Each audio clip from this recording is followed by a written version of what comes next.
ನೆನೆವೆ ಪಟ್ಟಣದ ಜನರು ಘೋರ ಪಾಪಿಗಳಾಗಿದ್ದಾಗಲೂ ಕೂಡ ದೇವರು ಆ ಒಂದು ನೆನೆವೆ ಪಟ್ಟಣವನ್ನ ನಾಶ ಮಾಡದೆ ಉಳಿಸಲಿಕ್ಕೆ ಇರ್ತಕ್ಕಂತ ಪ್ರಮುಖವಾದಂತ 5 ಕಾರಣಗಳನ್ನ ನಾನು ನಿಮ್ಮ ಜೊತೆಯಲ್ಲಿ ಹಂಚ್ಕೊಳ್ಳಕ್ಕೆ ಇಷ್ಟಪಡ್ತೀನಿ ಸ್ನೇಹಿತರೆ.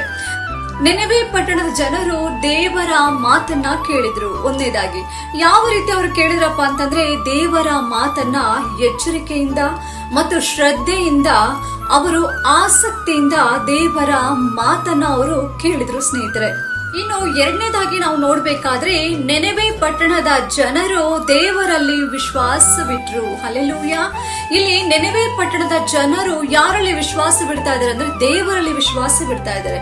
ಏನಂತ ವಿಶ್ವಾಸ ಬಿಡ್ತಾ ಇದಾರೆ ಅಂದ್ರೆ, ನಮ್ಮನ್ನ ಈ ಒಂದು ಘೋರ ಪಾಪಗಳಿಂದ ಅಥವಾ ಬರ್ತಿರ್ತಕ್ಕಂತ ಉಗ್ರತೆ ಅಥವಾ ದೇವರ ಶಿಕ್ಷೆಯಿಂದ ನಮ್ಮನ್ನ ತಪ್ಪಿಸಲಿಕ್ಕೆ ಶಕ್ತನಾದವನು ಯೆಹೋವ ದೇವರೇ ಎಂಬುದಾಗಿ ಅವರು ಬಹು ಬಲವಾಗಿ ಅವರು ದೇವರ ಮೇಲೆ ವಿಶ್ವಾಸವಿಟ್ಟರು. ಹಲ್ಲೆಲೂಯಾ. ದೇವರ ಮೇಲೆ ಅವರು ವಿಶ್ವಾಸವಿಟ್ಟರು ಸ್ನೇಹಿತರೆ. ಇನ್ನು ಮೂರನೇದಾಗಿ ನಾವು ನೋಡೋದಾದ್ರೆ, ನೆನೆವೆ ಪಟ್ಟಣದ ಜನರು ದೇವರಿಗೆ ಇಷ್ಟವಿಲ್ಲದ ಕಾರ್ಯಗಳನ್ನ ಬಿಟ್ರು. ಯಾವ ರೀತಿಯಪ್ಪ ಅಂತಂದ್ರೆ, ಮೊದಲು ಅವರು ಪಾಪವನ್ನ ಬಿಟ್ರು, ಎರಡನೇದಾಗಿ ಅವರ ದುರ್ಮಾರ್ಗತನವನ್ನ ಬಿಟ್ರು, ಮೂರನೇದಾಗಿ ಅವರು ಮಾಡುತ್ತಿದ್ದಂತಹ ಹೇಯ ಕೃತ್ಯಗಳನ್ನ ಅವರು ಬಿಟ್ರು. ದೇವರಿಗೆ ಅಸಹ್ಯವಾದದ್ದು, ದೇವರಿಗೆ ಇಷ್ಟವಿಲ್ಲದನ್ನ ಅವರು ಬಿಟ್ರು ಸ್ನೇಹಿತರೆ. ಇನ್ನು ನಾಲ್ಕನೇದಾಗಿ ನಾವು ನೋಡೋದಾದ್ರೆ, ನೆನೆವೆ ಪಟ್ಟಣದ ಜನರು ದೇವರಲ್ಲಿ ಮೊರೆ ಇಟ್ರು ಮತ್ತು ದೇವರ ಬಳಿಯಲ್ಲಿ ಅಂಗಲಾಚಿ ಬೇಡ್ಕೊಂಡ್ರು. ಹಲ್ಲೆಲೂಯಾ. ಇಲ್ಲಿ ನೋಡಿ, ನೆನೆವೆ ಪಟ್ಟಣದ ಜನರು ಅವರ ಪಾಪದ ಅರಿವು ಅವರಿಗೆ ಉಂಟಾದ ತಕ್ಷಣ ಅವರು ದೇವರ ಬಳಿಯಲ್ಲಿ ಮೊರೆ ಇಟ್ಟು ಬೇಡ್ಕೊಳ್ತಾ ಇದ್ದಾರೆ.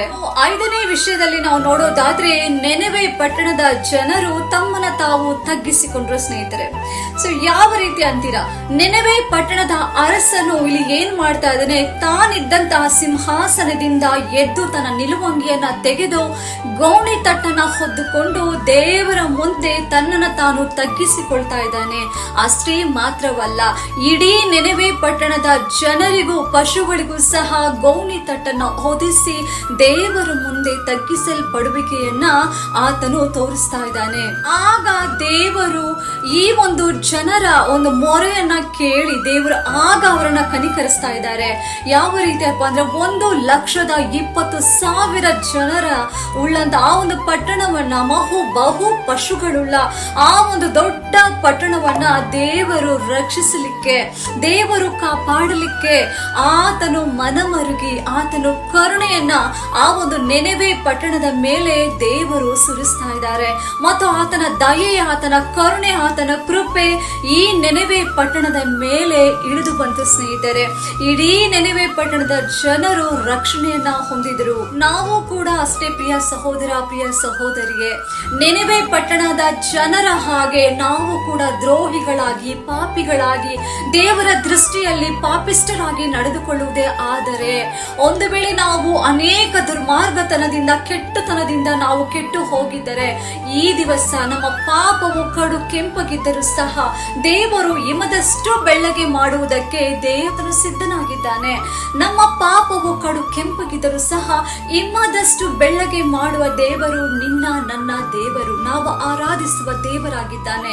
ಆದ್ದರಿಂದ ನೆನೆವೆ ಪಟ್ಟಣದವರ ಹಾಗೆ ದೇವರ ಮಾತನ್ನ ಕೇಳಿ ದೇವರಲ್ಲಿ ವಿಶ್ವಾಸವಿಟ್ಟು ನಮ್ಮನ್ನು ನಾವು ತಗ್ಗಿಸಿಕೊಂಡು ಅಲ್ಲಿ ದೇವರ ಬಳಿಯಲ್ಲಿ ಮೊರೆ ಇಟ್ಟು ಆತನ ಬಳಿಯಲ್ಲಿ ನಾವು ಬೇಡಿಕೊಂಡು ನಮ್ಮ ಪಾಪಗಳನ್ನು ನಾವು ಒಪ್ಪಿಕೊಂಡು ನಾವು ದೇವರ ಬಳಿಯಲ್ಲಿ, ದೇವರ ಮುಂದೆ ಮೊಣಕಾಲೂರಿ ಆತನ ಸನ್ನಿಧಿಗೆ ನಾವು ಬರುವುದೇ ಆದರೆ, ನೆನೆವೆ ಪಟ್ಟಣದ ಜನರು ಪಡೆದುಕೊಂಡಂತಹ ಅದಕ್ಕನ್ನ ಹೆಚ್ಚಿನ ರೀತಿಯಾದಂತಹ ರಕ್ಷಣೆಯನ್ನ ದೇವರು ನಿಮ್ಮ ಕುಟುಂಬಗಳಿಗೂ ಹಾಗೂ ನಿಮಗೂ ಅನುಗ್ರಹಿಸಲು ದೇವರು ಶಕ್ತನಾಗಿದ್ದಾನೆ. ಹಲ್ಲೆಲೂಯಾ. ದೇವರ ನಾಮಕ್ಕೆ ಸ್ತೋತ್ರ ಉಂಟಾಗಲಿ. ಈ ದಿವಸ ಯಾರೆಲ್ಲ ಆದ್ರೆ ನೆನೆವೆ ಪಟ್ಟಣದ ಹಾಗೆ ಬಂಧನದಲ್ಲಿದ್ದೀರೋ, ಬಂಧಿಸಲ್ಪಟ್ಟಿದ್ದೀರೋ, ಈ ದಿವಸ ನಿಮ್ಮನ್ನು ನೋಡಿ ದೇವರು ಹೇಳ್ತಾ ಇದ್ದಾರೆ, ಈ ದಿವಸ ನಿಮಗೆ ಬಿಡುಗಡೆ ಉಂಟು, ನಿಮ್ಮನ್ನು ನಾನು ಆಶೀರ್ವದಿಸ್ತೀನಿ ಎಂಬುದಾಗಿ ಹೇಳ್ತಾ ಇದ್ದಾರೆ.